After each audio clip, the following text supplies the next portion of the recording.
everybody, it's Friday, February 12th, 2021, and we're here with another edition of Nonprofit Executive Spotlight.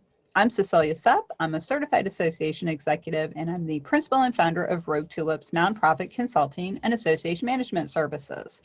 Nonprofit Executive Spotlight is our way of helping our colleagues in the nonprofit management profession to highlight themselves and showcase themselves as they're looking for that next great opportunity.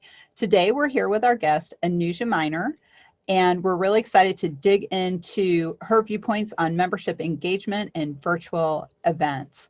Welcome, Anuja. Hi, Cecilia. I'm so happy to be here.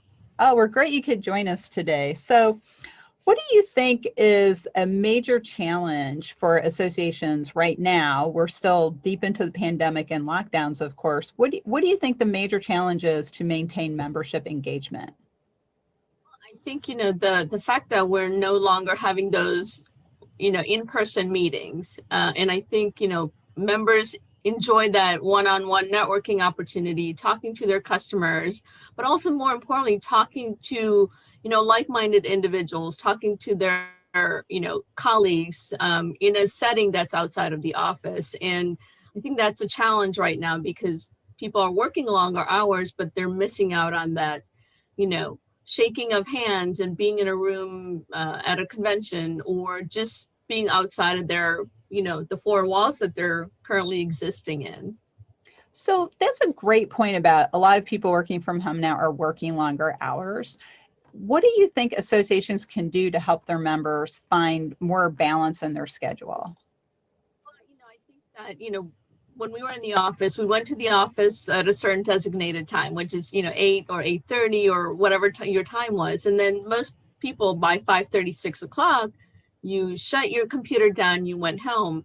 And I think you sort of need to practice that at home too, because, most people, in cases there's a spouse at working from home or there's kids at home, and, with kids also doing virtual learning, I think they need to try to find that balance when they're home, that at a certain time they just kind of stop, shut down their computers, shut down their, technological, things that we're all become dependent on, and just say, this is going to be my time to be with my family.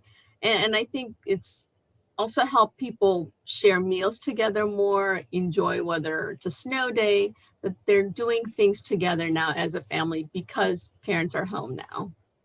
That's a great point. And I think that associations can help their members by reminding them of that, which you just did very well. So thank you. Let's kind of circle back to networking for a minute. You mentioned the importance of that in-person, the handshaking, maybe the hug, because you only see a person once a year at the conference. And I think there's so many different levels of networking that people look for. So what are some ideas you might have about membership networking in the virtual environment right now for those different levels, like the networking for business, the networking for personal, the network for maybe finding that next job or that next client? So what are your ideas in that area? One of the things that I practice is I went outside of my, work environment, went outside of my personal, things that I enjoy, and started talking to people, setting up coffee chats. And I've actually made more connections in the last 6 months than I probably had in my 20-year career, because when you go to meetings, you grab a handful of business cards, you have 2 minutes to connect with someone because you're on your way to a session. Whereas now with these virtual events, especially in some cases, they're held every single day, or in some cases once a week, that you're connecting with people in a room, but also at the same time, you can set up meetings with people outside of your comfort zone to say, hey, Cecilia, or hey, Kimberly, or whoever, would you have time for a half-hour coffee talk? Whether it's during the day or just at some point during the, whether it's in the morning or in the afternoon, and just connect with them on a completely different level. Instead of how are you today? How can I help you? Well, how's your day going? How are you handling, this pandemic? Right. What are you doing to take care of yourself? In essence, that's outside of, like I said, your normal work, water cooler conversation. So you're basically seeing this as an opportunity to have more really deep connections with colleagues. Exactly. And the wealth of knowledge that's in a lot of these, virtual meetings that I've at least found are things that I probably would not have had, the opportunity to learn, if I was just going into an office 9 to 5, because you're sort of just working around the same people. But now I have an opportunity to grow personally as well as professionally. That's a really great point about what we're dealing with right now. And we say dealing with as if it's kind of a bad thing. I personally don't think it's a bad thing, because we do have these opportunities on a daily basis, as you pointed out, to meet people outside of our normal schedule or a normal circle of people that we might see. So you've had a lot of experience, Anuja, as both an executive leader and specifically director of membership or vice president of membership. So what is your approach to working with members? So for example, if you are at a new association, what is that energy or that mantra or that idea that you bring to membership? What are your thoughts on that? Well, I think it's, because you're not seeing your members, whether it's in a meeting environment, whether you're at conferences, I think you still need to connect with them one-on-one, because you want to hear from them. What are the issues that they're still continuing to deal with, because you're not seeing them, whether it's on advocacy, whether it's legislative, whether it's just, issues with their invoices or, getting their credentials. I think you still need to have the dialogue with your members.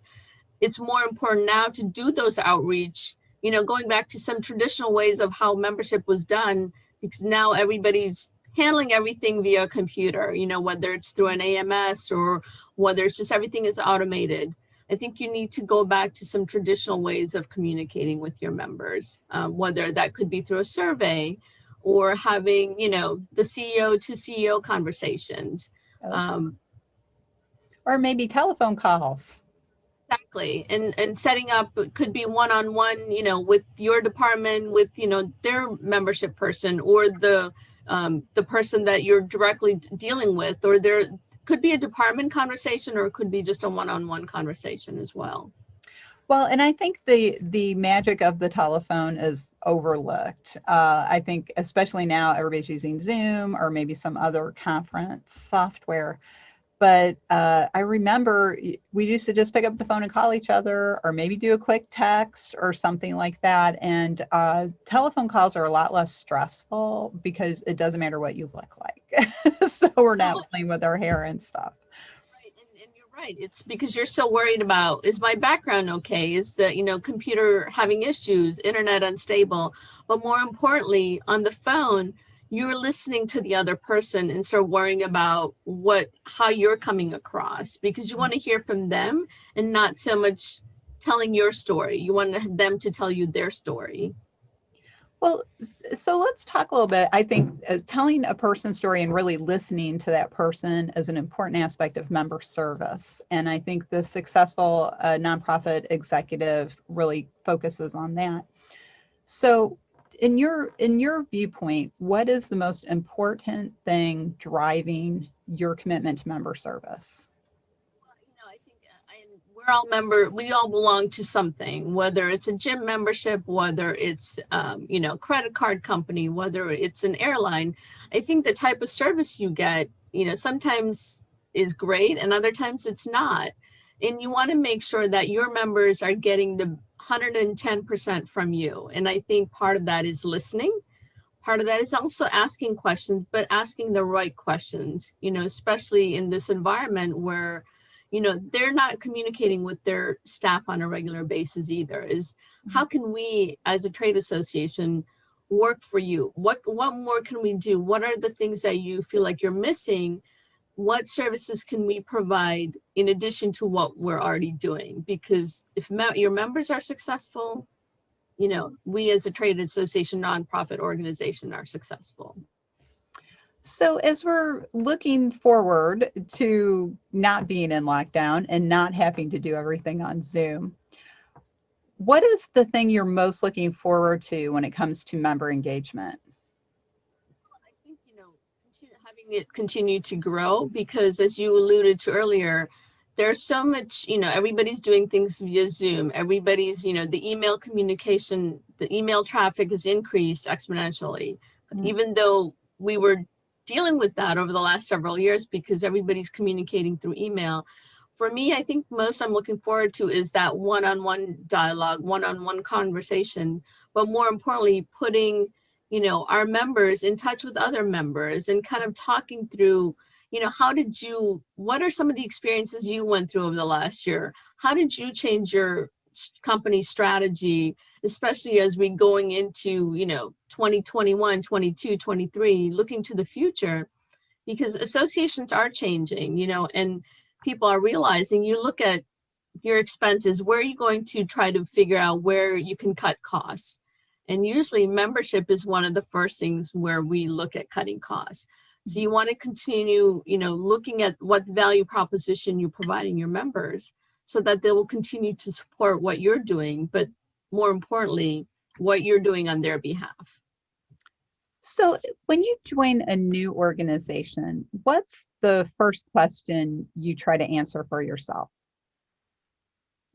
What can I do for our members today that's going to make a difference in their business environment? How can I make their life easier so that they know we're here for them every step of the way, whether it's just as simple as adding an employee to their company record, so that the employee also gets the member benefit.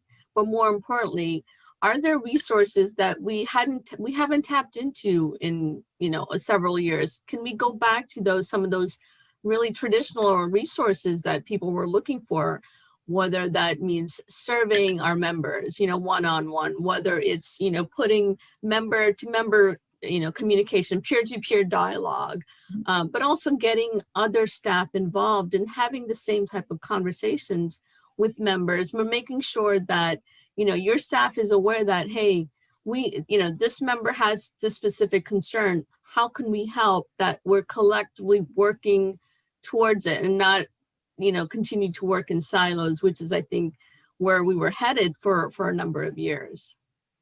So we only have a couple minutes left in this episode. So what is your philosophy for leading teams? Director or a VP, my title doesn't matter. I think we're, at the end of the day, we have to work towards our organization's strategic plan and our mission and values, that employees should be able to bring forth any new ideas. They may not work at the moment, but at some point that you want to make sure your employees are aware that they're part of a team, that team concept is still there, that there should not be afraid to, whether it's personal growth or professional growth, that we all continue to strive towards, making ourselves better and providing the best service for our members, because then I think at the end of the day, we all become better individuals, but we also, people that, I'm going to stop there for a second. I'm trying to remember a quote, and I think you've alluded to this, is people believe in something they help build. People support that which they create. Support that which they create. Which is so important. I think that, especially because we've all been away from, our office for close to a year, and you want to make sure that your employees continue to believe that and strive towards that. Yes, and that is a founding principle of studying for the CAE exam, and also carrying all that learning forward into our professional lives.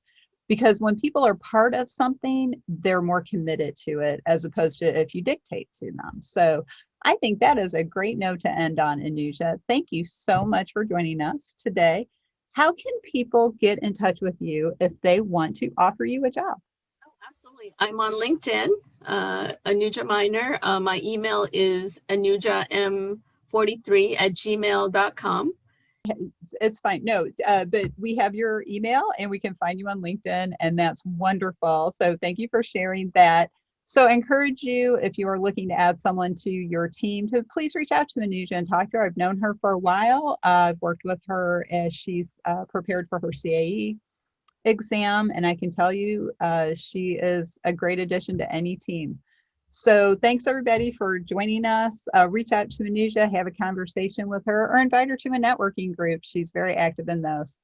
So on behalf of Rogue Tulips, thanks again for joining us for Nonprofit Executive Spotlight. We'll be back with another episode, unless everybody gets a job. See you next time.